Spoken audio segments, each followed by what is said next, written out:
disacaridasa para romper la maltosa solamente. Hay varias enzimas de acuerdo al disacárido que tengamos que disgregar para convertir en glucosa. Bueno, Maja, ese repasito nomás, no sé si estás por ahí. Sí, estoy esperando acá, estoy escuchando muy atenta, me gusta mucho. Listo, listo. Ya termino. Y bueno, comenzamos el último teórico del año, que se nos fue volando, pareciera. Tal cual. Bueno, Tal cual. bienvenidos a la segunda parte de Nervioso. Acá atrás mío está Calamardo, el Calamardo que hicimos el otro día. Bueno, ese Calamardo, aunque sea medio densa la explicación, es la base. O sea, si no tenemos la base de la otra clase, se nos complica un poco, digamos, el temita de comprensión de todo lo que es el sistema nervioso. Así que yo seguiré aconsejándoles que revisen bien esa parte para que hoy no caiga todo en saco vacío, como se dice. Voy a tratar de cortar más veces, aunque con recreos más cortos hoy, para que podamos avanzar. Así digerimos lo que voy a dar hoy, que es mucho. Bueno, voy a comenzar entonces a compartir la primera parte. La primera parte trata de cómo se van a comunicar las neuronas entre sí, por supuesto, como siempre, con el apoyo de la glía. Así que vamos a hablar de la sinapsis, este espacio o sitio en donde se comunican una neurona con otra o una neurona con varias otras, o también varias neuronas con una sola. De eso se trata esta parte de este capítulo que vamos a comenzar ahora. La comunicación entre células en el sistema nervioso y por qué va aparte. Y porque no es igual que en el periférico, no es igual que lo que vimos necesariamente en los tejidos como los vimos en el capítulo 6. Las neuronas se comunican por dos señales, esto lo dijimos la otra vez, por sustancias, que sería la comunicación química, y por cargas, que serían espacios donde por uniones de nexo, hendidura, directamente un chorro, por decirlo así, de cargas pasan de una neurona a la otra, que es mucho más rápido además. Bien, acá he destacado algunas cosas. La sinapsis, que es el sitio en donde por contigüidad una neurona se comunica con otra, o sea, conocida la primera como la emisora de la señal, y su diana, su blanco o la receptora, que sería también las que llamamos presinápticas y postsinápticas. ¿Qué pueden, como no son continuas estas uniones, sino contiguas, dijimos que había nanómetros de separación entre la terminal axónica de una y la dendrita, el soma o la zona de disparo de otra? Bueno, si estamos en sinapsis químicas, lo que pueden liberar allí es lo que llamamos un neurotransmisor, pero también a veces la glía u otra neurona liberan vesículas con una sustancia que difunde en la glía y en las neuronas cercanas, entonces eso es un parácrino. Como nosotros lo conocemos, sería un neuroparácrino, también llamado neuromodulador, porque está haciendo como un efecto en varias a la vez, modulando quizás todo un circuito, una red neuronal.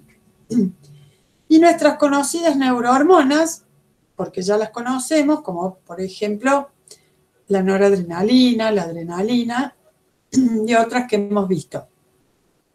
En la neuromodulación hay que esperar que difunda, entonces la respuesta no es tan rápida como la hemos estudiado en la neurotransmisión, porque no siempre es liberado así en una sinapsis, ¿no? En conjunto, todas estas formas de comunicación neuronal se conocen como neurócrinos, porque justamente depende de dónde se liberen y cómo sea la llegada a la diana o a las dianas, pueden actuar como una hormona de origen nervioso o como un transmisor o un parácrino. Entonces, en general, le dice Silverton y otros autores neurócrinos. Bien, vamos a lo más común. Lo más común es una comunicación mediante una sinapsis con un neurotransmisor, o por lo menos lo que más estudiamos. En una sinapsis tenemos que tener en cuenta que aquí está dibujado solo una terminal axónica o botón terminal, ¿está? Y acá sigue para arriba la ramificación de este axón, o si no tiene ramificaciones, el único axón termina en este botón terminal o terminal axónica. Acá hay un espacio y luego viene la membrana de la diana. Esta membrana normalmente es una neurona si estamos en vías dentro del sistema nervioso, puede ser dentro de la médula, puede ser dentro del encéfalo, o en un nervio periférico, una neurona presináptica en general, una hendidura o espacio sináptico, y la membrana postsináptica, que sería de la neurona postsináptica, aunque, ojo, también puede ser ya la fibra de un músculo, una célula muscular, o puede ser una célula glandular. Cualquier efector o neurona puede estar aquí como célula postsináptica. La idea es que cuando ésta se excite y tenga un potencial de acción, en este caso impulso nervioso, porque va a ser una neurona siempre, este impulso nervioso sea trasladado a una despolarización en esta membrana postsináptica, o sea, a la otra neurona, al músculo o a la célula glandular. Bien, ¿qué es lo que observamos aquí? Lo importante es que una terminal axónica tiene acumuladas, porque las trajo el transporte axonal rápido, vesículas membranosas con estas pelotitas adentro que representan moléculas de neurotransmisor. ¿Y qué otra cosa importante hay para que se puedan comunicar entre ellas? Que la postsináptica tiene que tener en su membrana receptores específicos para ese neurotransmisor. Si no, no va a suceder nada, no se van a comunicar, no se va a trasladar el impulso nervioso. Las vesículas con neurotransmisor se acumulan en la terminal axónica presináptica y quedan allí hasta tanto venga por la membrana la onda de despolarización del impulso nervioso. ¿Por qué? Porque acá en esta zona va a haber canales de sodio sensibles a los cambios de voltaje. Cuando entre ese sodio va a despolarizar esta membrana. Y cuando despolarice el extremo, que ya viene de toda la neurona, lo que va a ocurrir acá es que va a entrar calcio, y cuando haya calcio y, por supuesto, ATP, va a haber una exocitosis, liberándose entonces el neurotransmisor desde las vesículas, o siendo exocitado, a la membrana, al espacio o hendidura sináptica. Chorro de neurotransmisor va a aparecer aquí. Esto estamos hablando de milésimas de segundo. Impulso nervioso, exocitosis de las vesículas, neurotransmisor en la hendidura, neurotransmisor que puede haber mucho más que el necesario, pero que se va a unir a sus receptores específicos en la membrana postsináptica, y este complejo, ¿qué hace? No ingresa a la célula. ¿Por qué? Bueno, porque normalmente estos neurotransmisores no son lipídicos, porque si no entrarían derecho a la célula segunda. Pero como normalmente son proteicos, derivados de aminoácidos, etcétera, etcétera, se unen a su receptor específico. Y este complejo desata la respuesta celular en la segunda célula postsináptica. La pregunta que yo les hago ahora es, desde que se unió el neurotransmisor en la postsináptica hasta que esta segunda célula postsináptica hizo una respuesta, ¿qué es lo que tuvo que pasar desde esta membrana con los receptores saturados para que esta célula responda luego? ¿Cómo le llamábamos a estos mecanismos donde el neurotransmisor permanece fuera, forma el complejo, pero la célula toma esta información, que es el complejo neurotransmisor-receptor, y hace un cambio interno? ¿Cómo le llamábamos a eso? A ver, alguien que... Micrófono. ¿Sí, Nadia? ¿Fuiste vos? ¿Transducción puede ser? Un mecanismo de transducción, que cada célula, si es una neurona, puede volver a transducir una despolarización de su membrana y luego en su axón ahora ser ella la presináptica y volver a volcar neurotransmisor a una tercera neurona, y así es toda una vía de secuencias de neuronas activadas que podría estar, por ejemplo, esta en nuestra corteza cerebral, la segunda en la médula espinal, por ejemplo, y la tercera dentro del estómago, ¿sí? Entonces, pero también esta postsináptica podría ser un músculo. Entonces, este neurotransmisor unido a su receptor por un mecanismo de transducción haría que esta célula muscular se contraiga. ¿Qué mecanismo de transducción habrá estado implicado si esta señal postsináptica ahora hizo que este músculo se contraiga? Repito, ¿qué mecanismo de transducción habrá actuado si esta fuera una célula contráctil, por ejemplo, del músculo esquelético? Chan, chan, chan. Chan, chan, chan. Nadie abre el micrófono y contesta. Peligro, danger. Pregunto, esta neurona ahora presináptica tiene como postsináptica una fibra esquelética que se va a contraer. Llega el neurotransmisor a su receptor específico y esta célula se contrae. ¿Cuál fue el mecanismo de transducción en la célula muscular?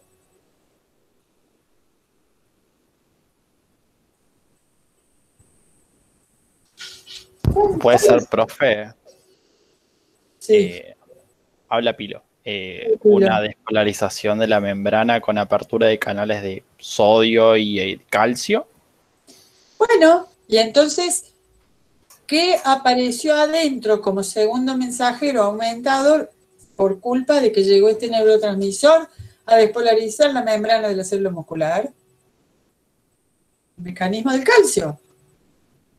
El mecanismo de transducción que usa el músculo esquelético es el del calcio. Convengamos que también hemos dicho que lo utilizan también el músculo liso y el cardíaco, pero con un calcio también que entra por canales de calcio desde fuera. O sea que acá en esta membrana también habrá implicados no solamente la apertura inicial de los de sodio, sino también una entrada de calcio extracelular, cosa que en el esquelético se la arregla solo con el interno de los reservorios. Bien, agrego algo más para que vayamos teniendo en cuenta. Ya lo dijimos algo en la clase pasada, que en el músculo que movemos voluntariamente, es consciente, la fibra esquelética estriada, que es voluntaria, nosotros como neurotransmisor excitatorio, o sea, que la activa para que se contraiga, usábamos acetilcolina. O sea, que si esta fuera una sinapsis neuromuscular, de nervio a músculo estriado, esta pelotita roja sería acetilcolina. Vayan anotando estas cosas, porque después es difícil que yo me pueda volver a repetirla. Si esta, en cambio, fuese una fibra cardíaca, este neurotransmisor, si fuera excitatorio y lo hace contraer, sería una noradrenalina. Y si esto fuera liso, entre otros neurotransmisores, también contamos la noradrenalina. Y ahora vamos al inhibitorio. Si quiero que esta sinapsis sea con una fibra esquelética, voluntaria o somática, y se está contrayendo y quiero inhibir la contracción, o sea, relajarla, acá el inhibidor va a ser adrenalina o noradrenalina. Y si quiero inhibir, en el caso del músculo liso, entonces esto va a ser acetilcolina. Y esto ¿cómo podemos hacer para integrarlo? ¿Para qué lo estoy enseñando? Si ustedes son laboratoristas, ¿para qué quiero saber esto? Dicen ustedes. Bueno, por ejemplo, cuando ustedes tomen un prospecto de una persona que, por ejemplo, tiende a tener taquicardia, hay que bajarle la frecuencia de la contracción de la fibra cardíaca, que estaría acá. Entonces, una cosa que se puede hacer es darle un medicamento que difunda desde las capilares a esta hendidura, que bloquee los receptores que podrían estimular la contracción cardíaca. Si el estimulante cardíaco es, por ejemplo, la noradrenalina, yo puedo poner un medicamento que bloquee los receptores adrenérgicos beta, o sea, los llamados beta bloqueantes, muy bien Maribel, y entonces no hay unión con el receptor y entonces no hay transducción acá para que se contraiga y le bajo la frecuencia cardíaca a esta persona. Otro ejemplo, tengo mucho dolor de panza, sea por mucho dolor intestinal o estómago, yo toco o nos toca el médico y se nota duro y que duele. Esto es lo que se conoce con el nombre de espasmos. Lo digo porque igual vamos a ver algo de dolor si llegamos hoy. Los espasmos son aquellos dolores propios de la musculatura lisa. ¿Y por qué digo propios? Porque es distinto.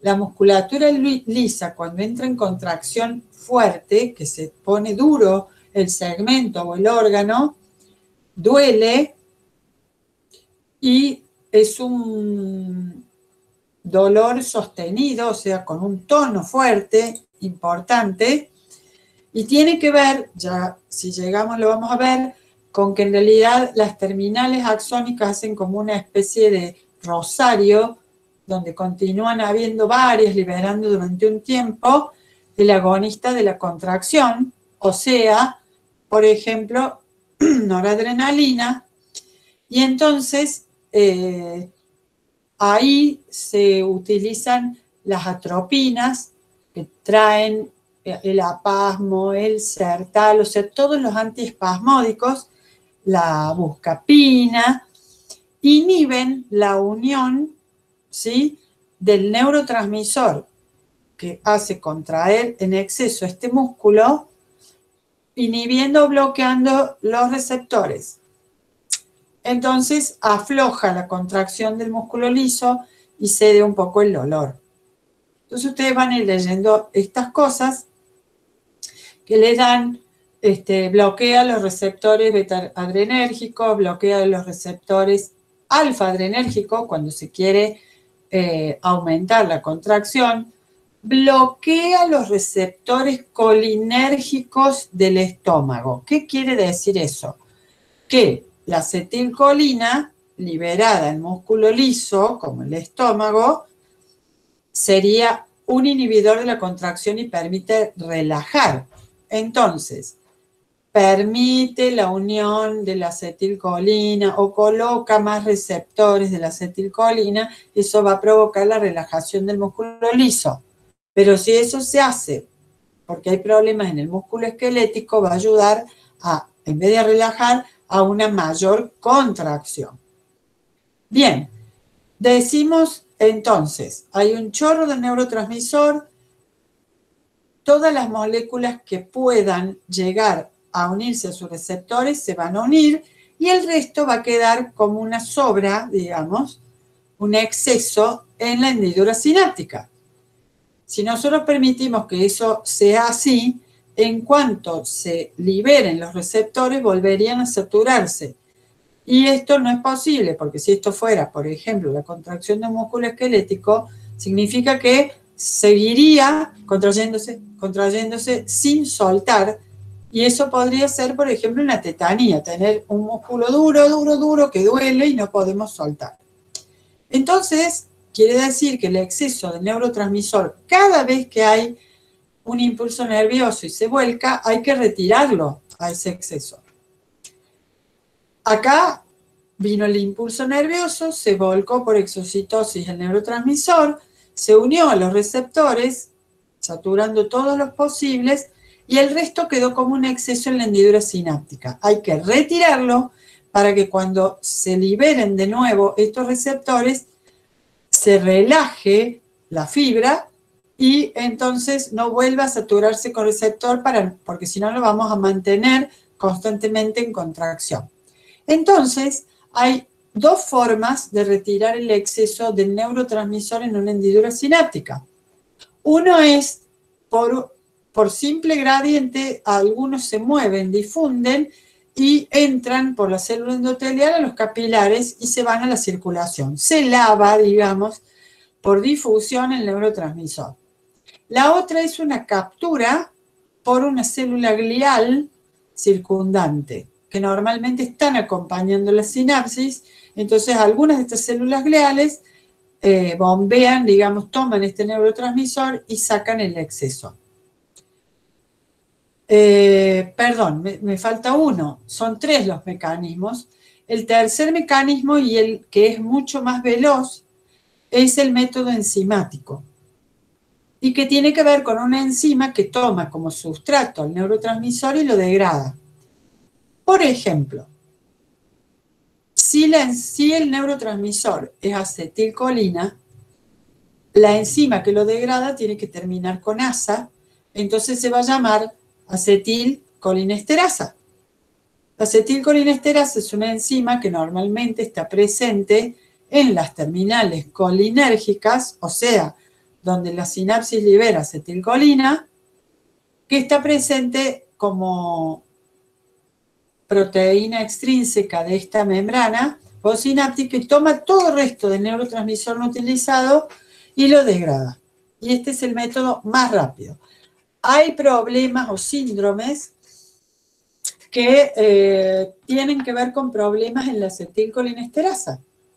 A ver, una persona que mueve normalmente sus brazos, piernas, cuello y torso, libera en todos los nervios colinérgicos, libera acetilcolina y contrae estos músculos. La acetilcolinesterasa, luego de la contracción, libera el resto del neurotransmisor, quedando disponible de nuevo la membrana presináptica para liberar de nuevo la acetilcolina y a provocar una nueva contracción cuando lo desea, digamos, el centro integrador, y contraerse de nuevo. Ahora, si no hay una acetilcolinesterasa normal, entonces no retira el exceso del neurotransmisor, haciendo que la persona entre en tétanos o tetanía, que es sus músculos somáticos o esqueléticos van a entrar a estar así. La persona está dura, tetánica, y no podemos aflojarla, por más que queramos. Esto es un síndrome, entonces, la tetanía, que tiene que ver con una disfunción en las vías motoras, o sea, las que salen, bajan y salen a los músculos esqueléticos, que del cerebro se puede conducir bien hasta salir, pero en los nervios, en las postas de la neurona de la neurona motora primaria que salió, la secundaria, si hubiera una posta, hasta llegar al músculo, o sea, la motora final, la acetilcolina no se retira. Entonces, está siempre estimulando la contracción y no afloja. En estos casos, ¿qué es lo que se le puede hacer a esta persona? No se le puede curar porque tiene un problema de mutación de una enzima, que es la acetilcolinesterasa, y otros casos tienen que ver con que tiene mutado el receptor de la acetilcolina de la postsináptica. Ese receptor no anda bien, entonces la acetilcolina no encuentra dónde unirse. Entonces, en ese caso es al revés, la persona está flácida, no pierde motorización de sus músculos esqueléticos, porque nunca la acetilcolina llegó a estimular las fibras nerviosas motoras para que éstas motiven, digamos, o exciten el músculo. Porque no tienen sano el receptor, tienen el receptor de acetilcolina mutado. Entonces, en un caso hay relajación y no podemos hacerlos contraer. Y en el otro caso tenemos una contracción continua que apenas termina el periodo refractario empieza otra, entonces continuamente está en contracción muscular sostenida y no es muy fácil poder ayudar a estas personas porque es un defecto genético. Bien, cuando la persona tiene un defecto en la acetilcolinesterasa y hay exceso de acetilcolina siempre llegando a su receptor, los medicamentos que se les dan son tendientes a que difundan y degraden la acetilcolina en exceso, haciendo algo similar a la acetilcolinesterasa. Otros medicamentos podemos inventarlos, a veces existen y a veces no, o a veces los inventamos, el invento está bueno, pero cuando se los prueban no se han ajustado todavía la terapia como para que dé ese efecto, digamos. Entonces, una cosa que podemos hacer es ver si nosotros podríamos inventar formas terapéuticas.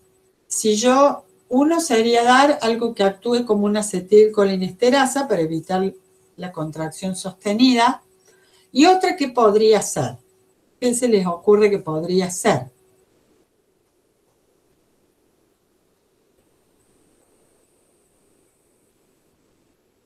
Algo que podamos hacer en la presináptica, algo que podamos hacer en la postsináptica. Se pueden dar algunas hormonas que sean inhibidoras, no eran inhibidoras, serían como que se acoplen al mismo receptor. Claro. Eso, no me acuerdo cómo se llaman. Exactamente. Son miméticos o agonistas de la misma sustancia. Entonces, de nuevo, ahora lo pongo para que lo veamos.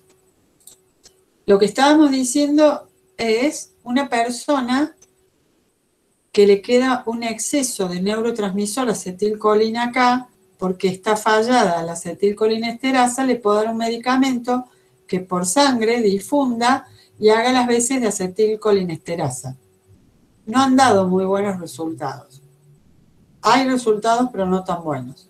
Otro, como dijo Pilo, dar una sustancia que sea casi igual a la acetilcolina, o sea, colinérgico-mimética, que se una al receptor y lo bloquea por un tiempo.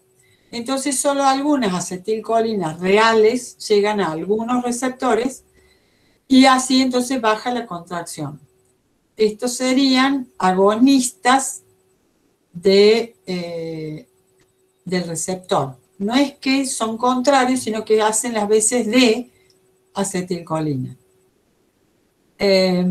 Alguna terapia también puede ir a las neuronas, buscando que ocurra en las neuronas postsinápticas, que puedan inhibirse el que coloquen tantos receptores en la membrana, ¿sí? Y así.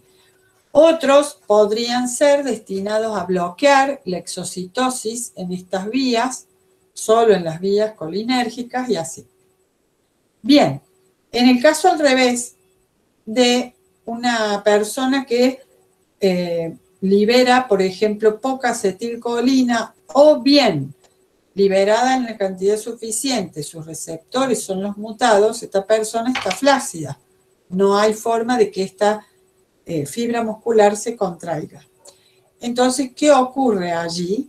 Que lo que se le da como medicación es un colinérgico mimético, pero para que se meta en la hendidura y los poquitos receptores buenos que haya estén siempre saturados para ayudarle a que tenga algo de tono muscular o bien lograr que se contraiga bien, por supuesto, pero nos conformamos con que tenga algún tono muscular, ¿no? Otra terapia, en este caso, consiste en inhibir las enzimas degradativas del neurotransmisor. Entonces, en ese caso, podríamos enviar un medicamento que bloquee la acetilcolinesterasa para que la poca que, o la mucha que quede, permanezca en la hendidura, saturando todos los receptores sanos posibles. Bueno, quiero verlo, a ver si se entendió hasta acá lo que estamos diciendo. A ver si les veo la carucha. Perfecto. Muy bien, Maribel. Un competidor. Poner un competidor que al competidor hay que ponerle mayor cantidad para que al competir, para que al competir sature antes que el original competidor los receptores.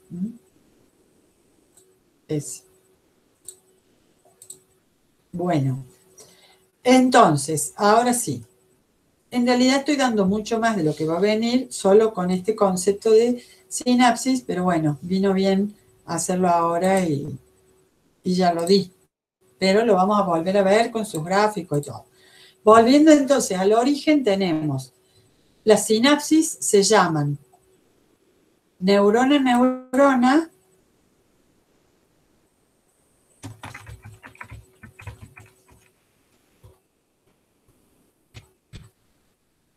cuando, por supuesto, la pre y la post sináptica son neuronas. También las hay neurona músculo, neuromusculares,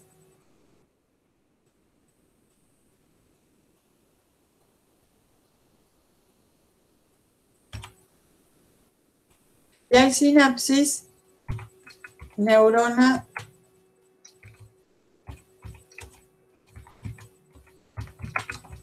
célula endocrina, o sea, neuroendocrinas.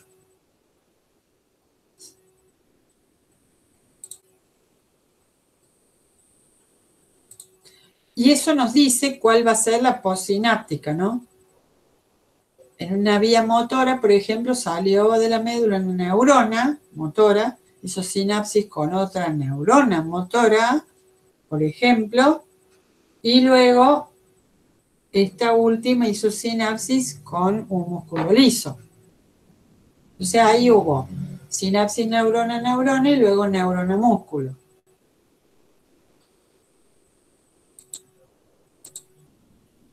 Bueno, volvemos entonces. ¿Cuáles son los componentes de una sinapsis? La membrana de una célula presináptica que tiene cargadas vesículas de algún neurócrino, una hendidura que la separa y una membrana de una célula postsináptica que tiene receptor específico para el neurócrino.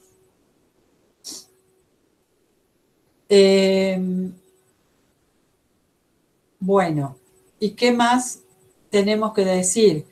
La hendidura sináptica de alguna manera remueve el exceso de neurotransmisor liberado cuando viene un impulso nervioso o una despolarización que cambia el voltaje de la presináptica, y la conformación de este complejo hormona receptor en la postsináptica provoca la despolarización de esta segunda neurona postsináptica. Pero acá lo importante es, nosotros veníamos con un cambio de polos o despolarización, con su repolarización, como vimos el otro día, de esta pre. Y lo que hace es como inducir con el neuromodulador que ésta también haga lo mismo. Entonces acá, ¿cuándo resulta esto de que la segunda también haga su despolarización y termine como la anterior?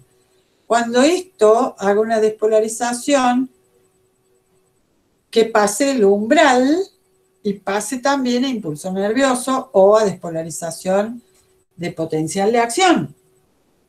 Entonces, acá yo voy a estar logrando potenciales locales o subumbrales hasta que, sumados espacial y temporalmente, desaten en esta segunda un potencial de acción que corra por toda la membrana y haga todo lo que hemos dicho como efecto respuesta.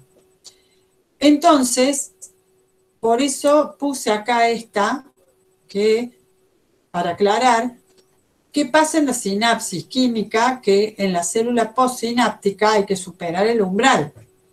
Y si se supera el umbral, lo que es más fácil de entender para nosotros es que lo que se va a dar en esta postsináptica es un potencial postsináptico excitatorio o PPSE.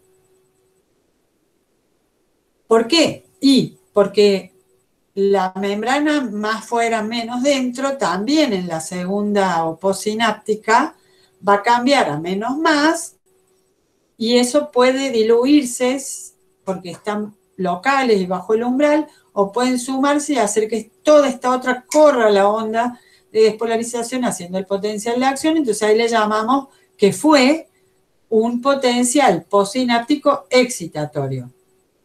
Pero ¿qué pasa si, por ejemplo, en vez de acetilcolina al músculo esquelético le liberamos noradrenalina? Lo inhibimos, o sea, hiperpolarizamos la membrana del músculo, o sea, la hacemos que se duerma. No respondedora con un potencial a menos 90, y entonces a eso le llamamos potencial postsináptico inhibitorio. O sea, lo que estoy diciendo es un PPSE aquí, liberado el neurotransmisor por la activación de esta, hace que esta también se active. Y un PPSI es, esta se activa, libera un neurotransmisor que bloquea, digamos, más a esta membrana, la lleva más aún al menos, la hiperpolariza y hace que el umbral se aleje mucho más y esta sea muy difícil de sacar por arriba del umbral a excitarse, ¿sí? Entonces, PPC y PPSI. Esto es una foto de microfotografía electrónica, luego pseudocoloreada con software, donde nos muestra unas vesículas terminales, la membrana, algunos de estos seguramente son algunos de ellos catión calcio, y todo esto son las vesículas de neurotransmisor. Obviamente que acá se ha removido parte de la membrana del botón terminal este que nos están mostrando. Acá también hay una microfotografía electrónica, pero no 3D, sino 2D, en donde se puede ver un axón con su botón terminal, las vesículas de neurotransmisor acumuladas, mitocondrias que dan energía también para el movimiento de vesículas cuando se exociten, la hendidura sináptica, la membrana de la célula postsináptica, ¿sí? Y en este caso se trata de una fibra muscular, por eso se ve este punteado adentro, porque son las miofibrillas, que esta estaría cortada transversalmente. Y esto seguro que es un retículo sarcoplásmico o algo así, o un túbulo T. Y además el axón, para aislarlo eléctricamente, está rodeado por una célula glial que lo está envolviendo en la parte en que no tiene que estar en contacto con la hendidura y que dice célula de Schwann. Por lo tanto, estoy segura, por las dos cosas, que este es un axón periférico del sistema periférico porque se llama célula de Schwann, la que le hace la mielina, y no oligodendrocito. Y segundo, porque acá hay un músculo estriado y en el sistema nervioso central no hay músculo estriado adentro. Así que, por las dos cosas, estoy segura de que estoy en un sistema nervioso periférico. Y mi pregunta sería, si esto es una fibra estriada muscular, ¿qué neurotransmisor hay acá dentro de estas vesículas? Si esto fuera neurotransmisor excitatorio, ¿no? ACH, muy La bien. acetilcolina. Muy bien, acetilcolina. Y si esto fuera un inhibitorio de la contracción muscular, esto sería noradrenalina. Mientras que en el liso o cardíaco pasa al revés. Bien, para terminar esta parte, nos vamos a divertir un poco con los neurotransmisores o neurócrinos, porque, bueno, hay muchísimos. Los libros tratan de poner los más importantes y vamos a seguir descubriendo más. Son muy distintos, hay como 7 grupos importantes. La familia de los colinérgicos, de la acetilcolina, las aminas, como la dopamina o L-dopa, los aminoácidos transformados, las purinas, sí, las bases púricas que también conforman el ADN, increíblemente gases que, por ejemplo, para el glóbulo rojo nos intoxican, como el monóxido de carbono. El monóxido de carbono se utiliza como señal en el sistema nervioso central, entre células, increíblemente, pero es así.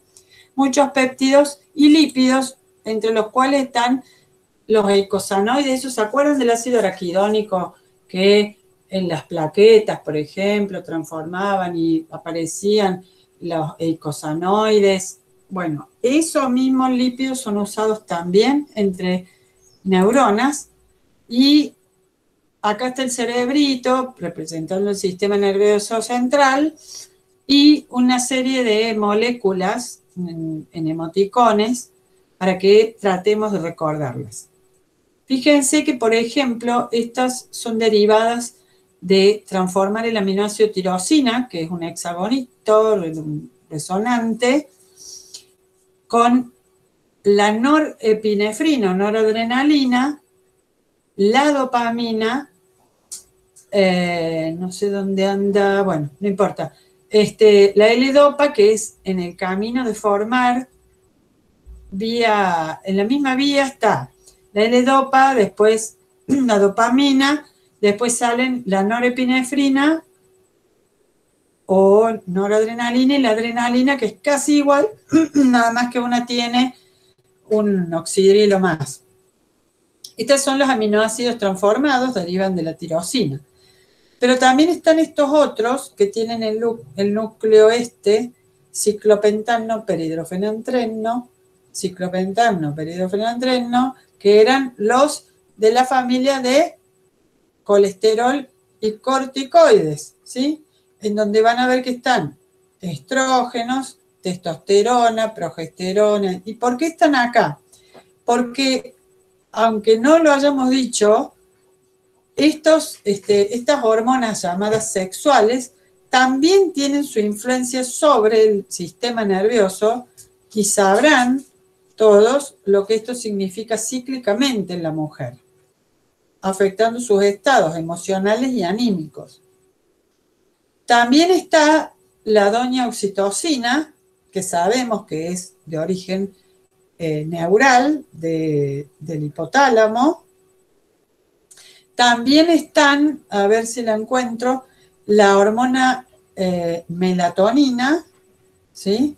La MEL, y esta es una purina transformada, es la adenosina, o sea, la adenina del ADN o ARN, pero como glucósido, no como nucleósido, no como nucleótido, bueno, no importa. La cuestión es que también se usa. Con lo que quiero decir acá es que, si bien los neurócrinos son un montón, son muchos, y recuerden este señor el glutamato, porque tiene mucho que ver con la pérdida de memoria, los Alzheimer y todas estas cosas, obviamente que tiene una función hermosa, pero cuando estas cosas se desregulan, los tenemos en más o en menos. Acá está la acetilcolina.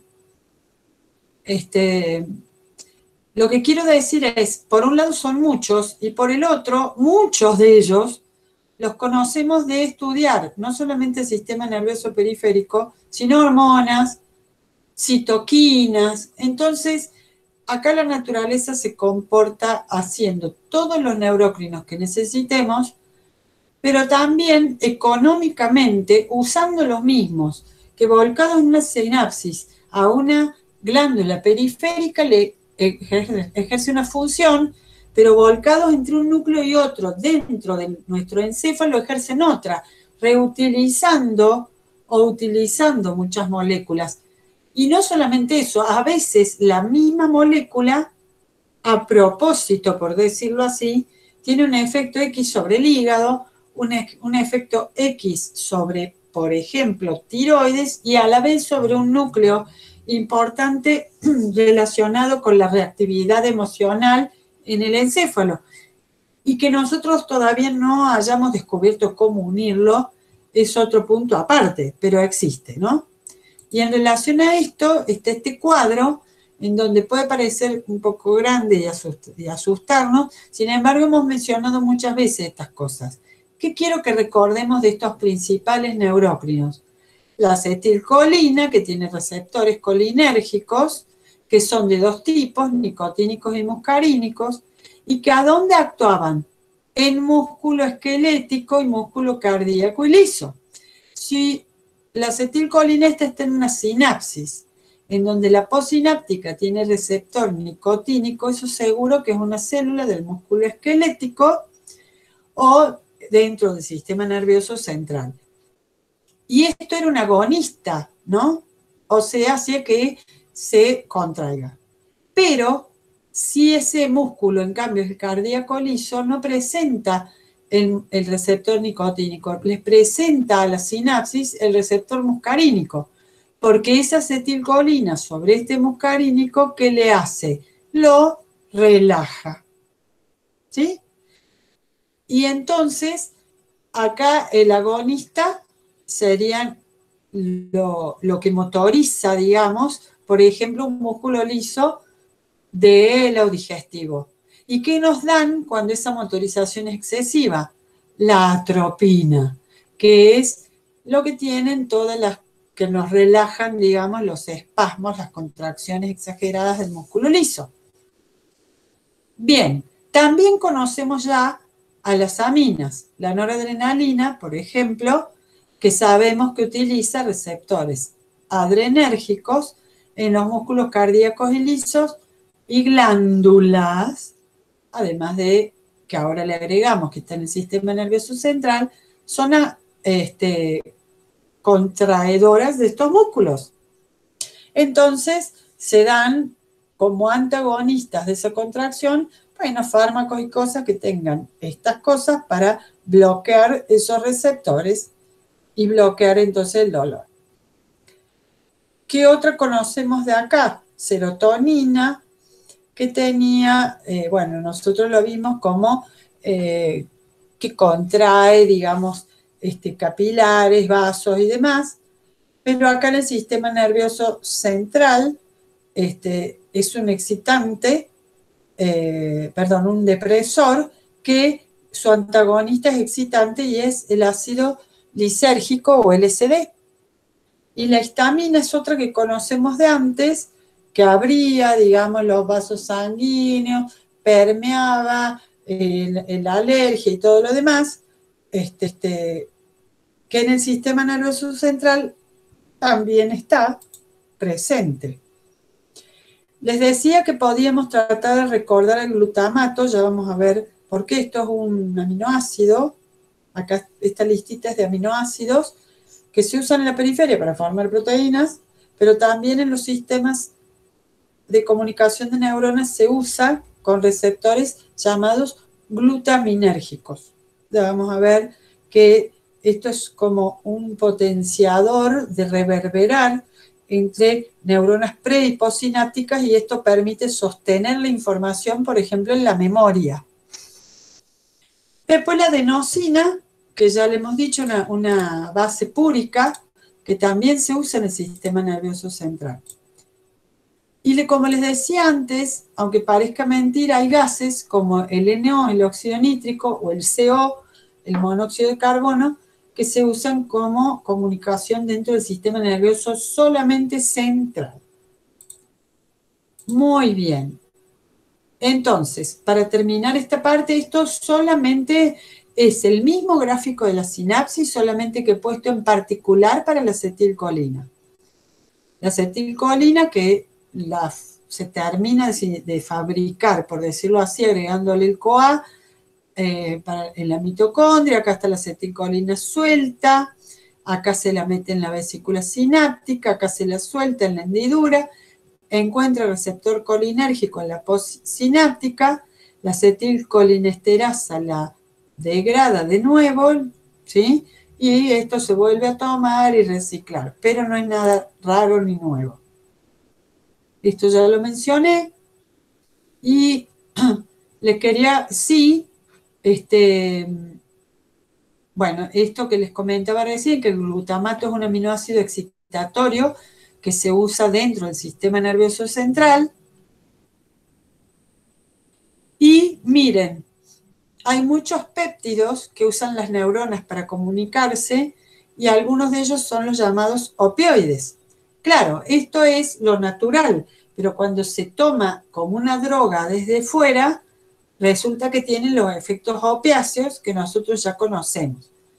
En algunos casos, dar alucinación en el cerebro, pero también calmar el dolor, o sea, tener analgesia, y ser narcóticos, inducir el sueño, etc. La morfina está en esta familia también, ¿no? Los gases que ya hemos mencionado y los eicosanoides que también se usan en el sistema nervioso central. Acá les destaqué con color todo lo que son los receptores. Nosotros ya los conocimos como colinérgicos y adrenérgicos. Colinérgicos nicotínicos en el músculo esquelético y también le agregamos en el sistema nervioso, por supuesto. Los muscarínicos son más lentitos porque están ligados a esperar que se active la vía de las proteínas G y que estas activadas hagan el diacilglicerol y transduzcan al interior y todo eso. Y los adrenérgicos alfa y beta, que también están ligados a proteínas G, o sea, los rápidos acá son los colinérgicos nicotínicos, por eso están relacionados con lo ágil que tiene que ser el movimiento de los músculos esqueléticos y ojitos y deditos y todo ello que requiera mucha coordinación rápida de fibras mielinizadas también y músculos esqueléticos. Bien, y esto no es para que me lo aprendan acá, sino para que aprendan sí el concepto. Acá hay una neurona presináptica, o sea, una terminal axónica, y acá hay dos posibles respuestas en cuanto a su velocidad, esta de la izquierda y esta de la derecha. Cuando un neurocrino va a actuar haciendo que la célula postsináptica actúe muy rápidamente, tiene que usar la vía de que esto sea transducido a la apertura de canales entre el ion que cambia la membrana, por ejemplo sodio, y fue todo rápido. Son PPC generando potenciales post-excitatorios rápidamente, ¿sí? O bien haciendo al revés, cerrando canales, generando potenciales post-sinápticos inhibitorios. Pero esto es rápido. En cambio, cuando el neurócrino dice, bueno, pero nosotros necesitamos que esta célula que está liberando una hormona la libere durante horas, va a usar una vía que esté el receptor acoplado a proteína G, para que esto permanezca con, por supuesto, generando segundos mensajeros, modificando proteínas, una respuesta que siga durante más tiempo. Entonces va a haber un PPSE de despolarización o excitatorio que continúe en el tiempo, ¿sí? Esto es lo que quiere decir este gráfico. Nosotros ya lo podemos entender. Entonces, con esto nos va a ser mucho más fácil entonces ir ahora al libro y entender lo que nos falta de nervioso, porque ahora sí vamos a entrar a hacer más saltos entre lo que necesitamos saber y vamos a ir dejando algunas partes fuera que no son tan necesarias que sepan ustedes. Pero esto sí, ¿y por qué? Porque van a ver que hay pacientes que después de una anestesia quedan con el intestino, el estómago sin moverse. Entonces, ¿qué te dicen? No le des de comer, no le des agua, nada por unas horas, porque tuvo anestesia total. Entonces, ustedes como laboratoristas tienen que entender más o menos lo que está pasando. Nadie les va a pedir que ustedes se pongan a medicar ni nada por el estilo, pero sí entender lo que está pasando, ¿no?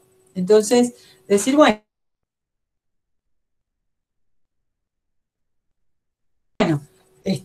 todavía de despertarse estas vías motoras del músculo liso, entonces permitirle que con el tiempo y la salida del anestésico que está bloqueando esas sinapsis excitatorias, o sea que está inhibiendo esa sinapsis, se vaya diluyendo, entonces vaya recuperando la salida de algo de neurotransmisor y comenzar a darle de nuevo motilidad con la noradrenalina a estas vías del músculo liso.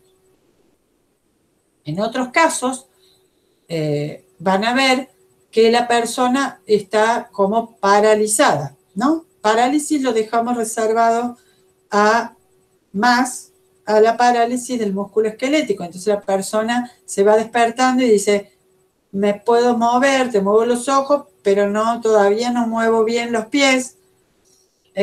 Bueno, hasta que las vías colinérgicas se recuperen. Otro punto importante es los seccionamientos. Si nosotros tenemos un seccionamiento de nervios motores a nivel de una muñeca por un accidente o del antebrazo o del brazo, se han cortado las vías de comunicación. Por lo tanto, aunque no haya perdido el miembro, esta persona probablemente pierda la motorización y no pueda mover, o si justo lo que se han afectado son solamente las partes de nervios sensoriales, la persona puede mover, pero no puede sentir nada. Se ha cortado la comunicación ¿con quién? Con el integrador central. Al menos con el integrador de menor rango, jerarquía, que es la médula. Entonces, tener en cuenta estas cosas para que nosotros sepamos qué está ocurriendo. Muchas veces van a ver que le piden una prueba a las personas que han sufrido accidentes, cortes, golpes muy fuertes, traumatismos muy fuertes o mutilaciones, que le piden de los músculos que todavía estén unos análisis que, así como nosotros con el electrocardiograma veíamos el comportamiento eléctrico del corazón, hay pacientes a los que se les pide el electromiograma. El electromiograma es una forma de poner electrodos, varios alrededor de un determinado músculo, y prender los electrodos y registrar la onda eléctrica, que esto lo hacen los neurólogos porque conocen la derivación y la ondita que tiene que dibujar ese músculo. Entonces se le pide a la persona que contraiga, o sea, mande la orden voluntaria de contracción y que relaje, y se observan esas curvas, y eso permite deducir problemas en la conducción eléctrica en la sinapsis entre neuronas motoras, o cuando la neurona motora hace sinapsis y controla directamente ahí a las células musculares, ¿no? Y bueno, y en ese caso después se da un tratamiento adecuado, no siempre es con drogas, también es con ejercitación del músculo para hacer que la retroalimentación a esas neuronas motoras las incentive a reproducir, formar más terminales axónicas, en fin, aumentar la respuesta. Bueno, ¿todo bien? ¿Podemos cortar a hacer el recreo o hay alguna preguntita más? Bueno. 1, 2 y 3. Entonces nos vemos de aquí unos son y 33 a las 45 para la segunda parte.